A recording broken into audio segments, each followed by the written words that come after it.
Hello, everyone. So I want to discuss some common things I'm noticing on people's resumes as they're sending me their resumes to review, to edit, to revamp. I noticed there was quite a bit of the same common mistakes that people make in resumes. So I figured I would share this information with you guys to hopefully give you guys the opportunity to make your own corrections and edits to help make your resume stand out and the best that it can be. Please disregard this blemish on my face right here. It was a it was a mistake I tried to correct myself and made it worse. So please disregard that. But anyways, so also I want to thank all the many people who reached out to me on my last video on reasons why you should not use Indeed for applying for jobs. And if you haven't seen that, I think it was like two videos ago, maybe. But there was several of you who did reach out to me. Even like the first day the video uploaded, I probably had 10 resumes sitting in my inbox to review. And I think there may have been some confusion too in regards to me reviewing resumes. So just so everybody's aware, or some people are not misinformed, and I can clarify that I do charge for revamping resumes. So as of the date of this video, I charge like $100 to completely revamp your whole resume and put it into a new format and do edits to it and make sure that it meets proper etiquette. I would say etiquette, but it meets proper appeal to a hiring manager. And as I've mentioned many a times before, I used to be a hiring manager for many years for one of the largest, actually the largest mortgage company in the United States. So I looked at many resumes and I know what a good one looks like. And I know what a bad one looks like.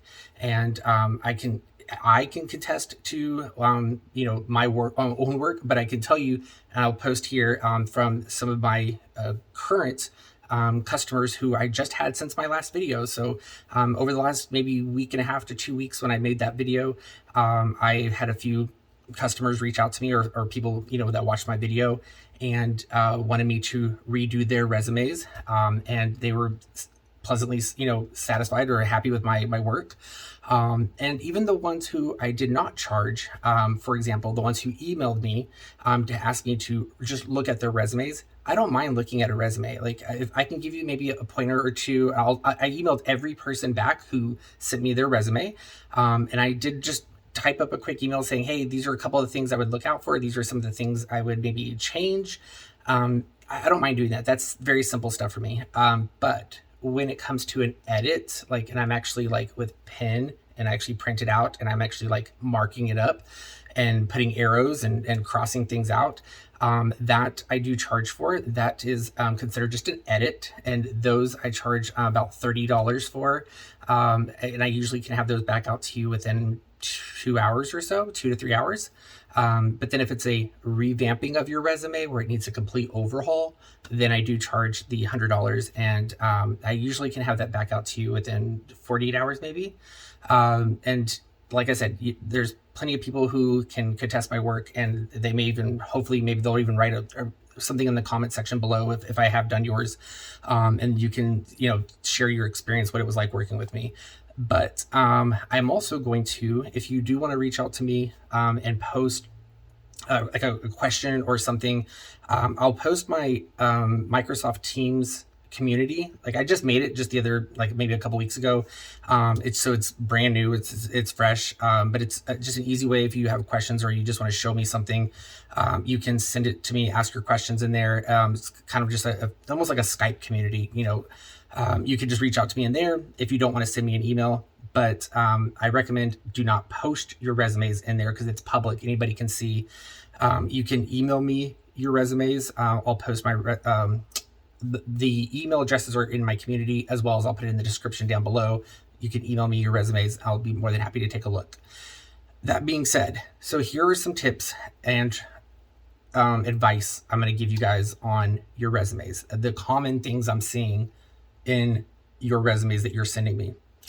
So some of the things you want to look out for if you're going to be doing your own edits, okay, is your font. Make sure your font doesn't just magically change halfway through your resume.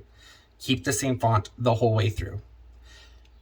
Keep the same format the whole way through. If you have certain like headers that are bolded or dates that are in certain areas, keep all of those in the same order the whole way through your resume. Okay. Speaking of dates, keep your dates aligned. That means like wherever you want your dates to be, all your dates need to be in that same spot on the resume, up and down. That includes your job descriptions, that includes your certifications, that includes your education. All the dates need to be in the same spot, so it's easy on the eyes to find dates throughout the whole resume. Align them too. Don't just put them like after your job title or after the job, the company name. Like align all the dates up and down in a column basically, so that way they're all visible up and down and in chronological order too. Preferably, actually not preferably, make sure it's chronological order. So that way I've had one person actually do it opposite. Like they did it like they at the top of their resume they had the oldest stuff, and then the newest stuff was at the bottom. And I was like, no, like it's, you have the whole resume needs to be flipped.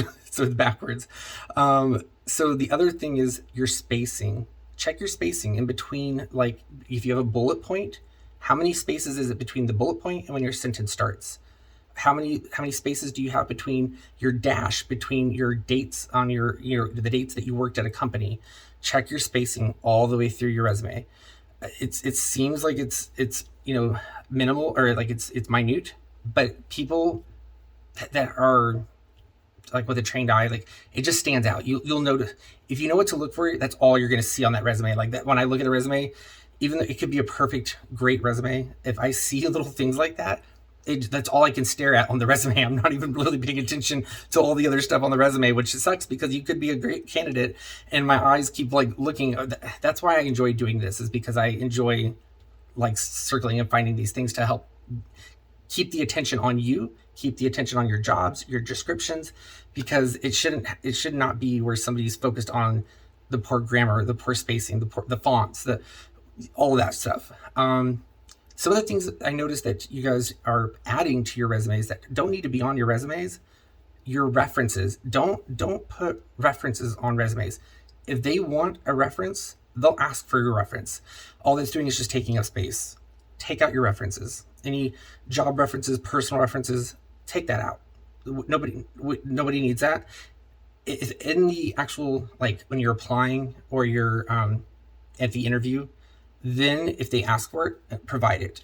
But you don't even need a section that says, I will provide it upon, request or something. Don't even put that. That's just wasted space.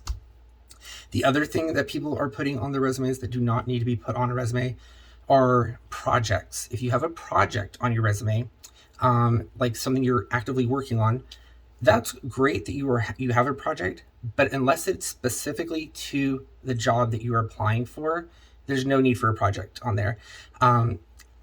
It has to be specifically to that job. Otherwise, it's just wasted space again. If anything, just maybe include what you're doing in that project in one of your job descriptions, or maybe even in your summary, your professional summary up at the top. Which brings me to my skills. A lot of people like to put skills in their resume. Unless there's a whole bunch of skills, your skills don't need to be in there. Like if it can create a whole category on its own, and I'm talking like a lengthy category. I had one of those just this week where I was like, okay, you earned the right to have a skills section. Otherwise, if it can be added into your job descriptions of things you've done or in your summary, change the skills into sentences of things that you are experienced in or qualified in or knowledgeable in. Change it into a sentence, add it to your summary. So there doesn't need to be a whole skills section. All the words that you're using in your skills are great words to use to describe you in a job description or in your summary. Make sense? Some of the other things I'm noticing are just either bad grammar, just here's the thing.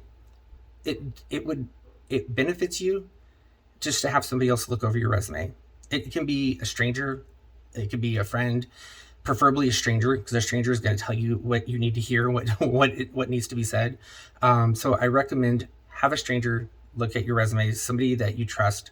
Hopefully that's maybe, I don't mean this in a rude way, somebody who's maybe smarter than you, like a little bit more knowledgeable in whatever it is, either in the field that you're trying to apply for, or in um, like English or your spoken language, or in writing and literature. It's somebody who's maybe one or two steps above your knowledge base on um, communication. So that way, it just flows better, looks better. I can't tell you how many people's resumes I've received that I've been really impressed with their job descriptions and their job titles, and almost to the point where it's a little overwhelming to like, oh my gosh, I'm doing a person's resume that looks this good, and still I'm trying to improve it, make it look even better. That I can tell you, even doing that, thank goodness they had another person look at their resume, because even in those ones, there was some things that I was like, I mean, I don't want to give. There's one I'm thinking of in particular, and if she watches, she'll know which one I'm talking about. But she put the name of her city, or the name of her city or town, in her resume, but without the state, like the state abbreviation, and the just the word of her city was very not suitable for work, or not work appropriate, and it was just listed there, and it was.